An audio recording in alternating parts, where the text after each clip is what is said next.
I, 32M, am divorcing my wife, 33F, after finding out that my son, 5M, is not mine.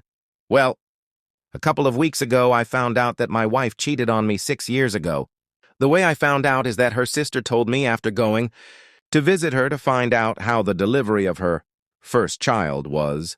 She confessed to me that 6 years ago my wife told her that she slept drunk with her best friend.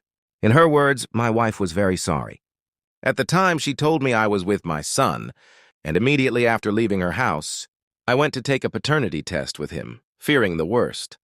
A week later, I get the results and my fears came true. My son is not mine for some reason. I began to see the boy differently, more as an acquaintance than a son. With proofs in hand, I confronted my wife at night when the child was sleeping.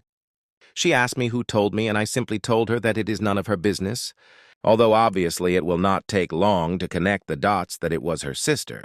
Well, that is not my problem now. Regardless of that, I asked her for a divorce, which is now in process. She was devastated.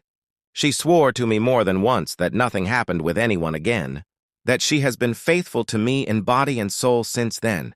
I held back the urge to insult her to avoid complications during the divorce issue, not believing a word she said, mostly blaming the alcohol instead of taking the blame herself. After talking about it, she threatened me saying that she would demand full custody of the child.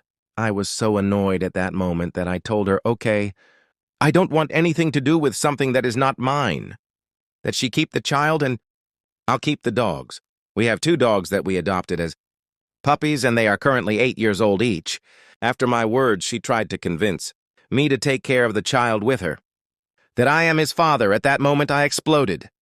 I was so angry and I had held back so much the urge to scream that I just yelled her to go and take her bastard with her. Follow for part 2!